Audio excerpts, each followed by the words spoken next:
ముఖ్యమైన విషయం మాట్లాడాలి, గుడి దగ్గరికి రా అని నువ్వు ఫోన్ చేసినప్పుడు అది మన పెళ్లి గురించి అని నేనెంత సంతోషించానో తెలుసా? నిన్ను బాధ పెట్టినందుకు సారీ మనోహర్, కానీ నేననుకున్నట్టు జరగాలి. లేదంటే నా చెల్లి ప్రాణాలతో ఉండదు. నీకేమైనా పిచ్చి పట్టిందా చంద్రిక? మా చెల్లిని పెళ్లి చేసుకున్న తర్వాత నన్ను ఎక్కడికి తీసుకెళ్లినా వస్తాను. నువ్వు ఏం చేయమన్నా చేస్తాను. ఏది ఏమైనా నా చెల్లి పెళ్లి నీతో జరగాలి, అంతే. చంద్రిక, నేను ప్రేమించింది నిన్ను, నీ చెల్లిని కాదు. అక్క ప్రేమించిన వాడితో చెల్లి పెళ్లి అని బయట తెలిస్తే ఏమన్నా బాగుంటుందా చెప్పు? ఆ తర్వాత హరిత తలెత్తుకుని ఈ సొసైటీలో ఎలా తిరుగుతుంది? నీతో పాటు బైక్ మీద చక్కగా సంతోషంగా తిరుగుతుందిలే మనోహర్. నువ్వు మాత్రం నా చెల్లిని పెళ్లి చేసుకోవాలి. అయినా నేనేంటి నిన్నింతలా బతిమాలుతున్నాను? నా చెల్లిని పెళ్లి చేసుకుంటానని అమ్మవారి ముందు మాటిచ్చావు. ఇక నీ ఇష్టం, నేను వెళ్తున్నాను. ఎక్కడికి? మా ఇంటికి. నువ్వు వెళ్లాల్సింది మీ ఇంటికి కాదు, మా ఇంటికి. చంద్రిక అర్థం కానట్టు చూసింది. నేను చెప్పింది నువ్వు విన్నది కరెక్టే. ఇప్పుడు నువ్వు వెళ్లాల్సింది మీ ఇంటికి కాదు, మా ఇంటికి. మా అమ్మా నాన్నలతో మాట్లాడి వాళ్ళని ఒప్పించు. వాళ్ళు గనక ఒప్పుకుంటే మరో మాట మాట్లాడకుండా హరితను పెళ్లి చేసుకుంటాను. చంద్రిక మౌనంగా ఉండిపోయింది. ఏమేం చందు, మా అమ్మ వాళ్ళతో మాట్లాడి ఒప్పించు అనగానే నీ నోటి నుంచి మాట రావటం లేదు? అది కాదు మనోహర్, అత్తయ్య వాళ్లకు నువ్వే అర్థమయ్యేలా చెప్పు. నేను చెప్తే వినరు, నువ్వు చెప్తేనే వింటారు. ఎందుకంటే వాళ్ళకి నువ్వంటే చాలా ఇష్టం. కొడుకు సంతోషం కోసం వాళ్ళు ఏమైనా చేస్తారు. మన ప్రేమ గురించి వాళ్ళకి చెప్పినప్పుడు వాళ్ళంత సంతోషపడ్డారో చూసావు కదా? చూశాను మనోహర్, కానీ... చంద్రిక, ఇంకేం చెప్పొద్దు. ఇప్పుడు నేను వాళ్ళ దగ్గరికి వెళ్ళి ఈ విషయాన్ని చెప్పలేను. నా వల్ల కాదు. నువ్వే చెప్పాలి, వాళ్ళు ఒప్పుకోవాలి. నువ్వే దగ్గరుండి పెళ్లి చేయాలి. చంద్రిక మౌనంగా వెళ్ళిపోయింది. శ్యామల, చంద్రికకు ఫోన్ చేసి మన షాపుకు రమ్మని చెప్పు. తనకు నచ్చిన చీరలు తీసుకుంటుంది. ఇప్పుడే ఫోన్ చేస్తానండి అని సెల్ ఫోన్ పట్టుకుంది శ్యామల. అప్పుడే చంద్రిక బాధగా వాళ్ల దగ్గరికి వచ్చింది. దిగులుగా ఉన్న చంద్రిక ముఖాన్ని చూసిన సుదర్శన్ దంపతులకు ఏదో జరిగిందనే అనుమానం కలిగింది. ముఖాలు చూసుకున్నారు. ఏమైంది చంద్రిక?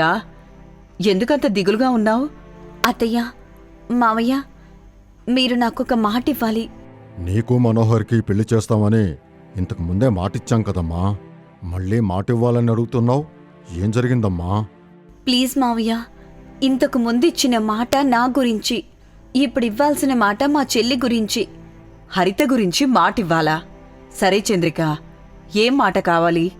నీతో పాటు హరితకి కూడా చీరలు తీసుకుంటావా? తీసుకో చంద్రిక, బట్టల షాపు మనదే కదా.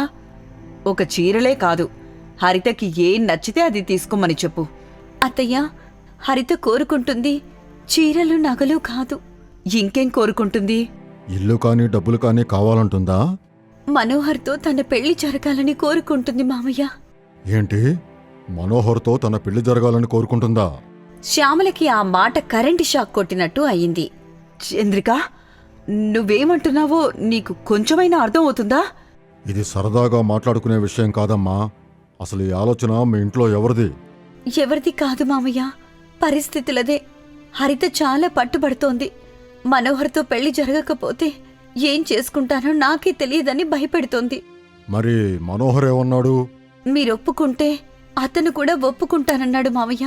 ఆ మాట విన్న వెంటనే శ్యామల, సుదర్శన్ ఇద్దరూ ఒక్కసారిగా మౌనంగా ఒకరినొకరు చూసుకున్నారు.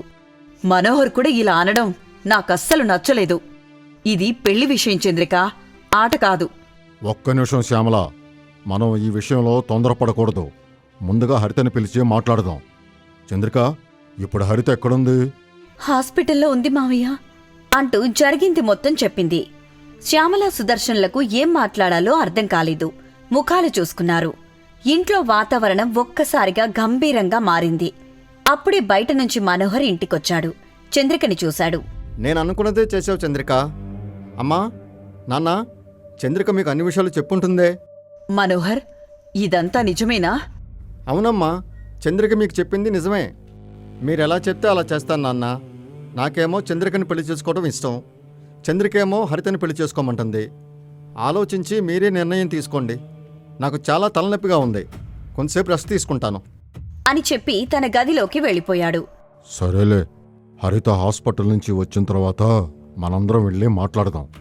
ఆ తర్వాత ఏం చేయాలో చూద్దాం అని చెప్పగానే చంద్రిక గుండెల్లో భయం ఇంకా పెరిగింది. అలా 2 రోజులు గడిచాయి. హరిత హాస్పిటల్ నుంచి ఇంటికొచ్చింది. సుదర్శన్, శ్యామల, మనోహర్ అక్కడికి చేరుకున్నారు. అత్తయ్య, మావయ్య. హరితకు ఎలా ఉంది? లోపలుంది మావయ్య. డాక్టర్లు ఇంకా రెస్ట్ తీసుకోవాలని చెప్పారు. నేను హరితతో మాట్లాడాలి. మనోహర్, ప్లీజ్, ఇప్పుడే కాదు. ఇప్పుడే మాట్లాడాలి. ఈ ఆలస్యం చేయడం నాకేమాత్రం ఇష్టం లేదు. హరిత నెమ్మదిగా వాళ్ళ దగ్గరికి వచ్చింది. మాట్లాడండి బావగారు, నేను సిద్ధంగా ఉన్నాను. హరిత, ఏంటమ్మా ఇదంతా? నాకు మనోహర్ గారే కావాలి మావయ్య. హరిత, ఇది ప్రేమ కాదు. మీరు ఎలా అనుకుంటే అలా అనుకోండి, కానీ మీరు లేకుండా నేను బ్రతకలేను. అలా అనుకు చెల్లి. అక్క, నువ్వే చెప్పావు కదా నా కోసం ఏమైనా చేస్తానని. ఇప్పుడెందుకు వెనక్కి తగ్గుతున్నావు? చంద్రిక మరో మాట మాట్లాడలేదు. నువ్విలా చేయటం ఏమీ బాగోలేదమ్మా. దీనికి మేము ఒప్పుకోం. దీనిని ప్రేమనరమ్మా, స్వార్థం అంటారు. అవును, నేను స్వార్థపరురాలినే. నాకు మనోహర్తో పెళ్లి జరగాలి. మనోహర్ని నీకంటే ముందు చూసింది నేను, నచ్చింది నేను, ఇష్టపడింది నేను, ప్రేమించింది నేను. అందుకే ఇప్పుడు పెళ్లి కూడా నాతో జరగాలని కోరుకుంటున్నాను. నీ కోరిక తీరదు హరిత. ఈ పెళ్లి జరగదు. అక్క, నాకు క్యాన్సర్ ఉందని, 6 నెలల కంటే ఎక్కువ రోజులు బతకనని నువ్వు చెప్పలేదా అని హరిత అనగానే అందరూ ఆశ్చర్యపోయారు. చెల్లి, ఈ 6 నెలలు నువ్వు సంతోషంగా ఉండాలంటే ఏం చేయాలో చెప్పమని నువ్వు అడిగితేనే కదా నిన్ను ప్రేమిస్తున్న మనోహర్తో నా పెళ్లి చేయమని చెప్పాను. నువ్వు మాట కూడా ఇచ్చావు. ఏమిటి హరిత నువ్వు చెప్పేది? నీకు క్యాన్సరా? నేను నమ్మలేకుండా ఉన్నాను. ఒక్క నువ్వే కాదత్తయ్యా, మా అక్క కూడా నమ్మలేకపోతుంది. బావగారు, నేను చెప్పేది అర్థం చేసుకుంటే మనందరిష్టం నెరవేరుతుంది. ముందుగా మనం పెళ్లి చేసుకుందాం. నా ఇష్టం తీరుతుంది. నేను చనిపోయిన తర్వాత అక్కని చేసుకో. ఇటు నీ ఇష్టం, అటు పెద్దవాళ్ల ఇష్టం కూడా తీరుతుంది. ఏమంటారు? వాళ్ళు బయటికొచ్చి అరగంట సేపు చర్చించుకొని ఒక నిర్ణయానికి వచ్చారు. కాని చంద్రిక మాత్రం, హరితని కోడలిగా మా ఇంటికి తీసుకెళ్తామని మాట చెప్పేలా చూడు దేవుడా అని వేడుకుంది. వాళ్ళు లోపలికి వచ్చి హరితకి మనోహర్కి పెళ్లి అనే శుభవార్తని చెప్పారు. మంచి రోజున హరిత మనోహర్ల పెళ్లి ఘనంగా జరిగింది.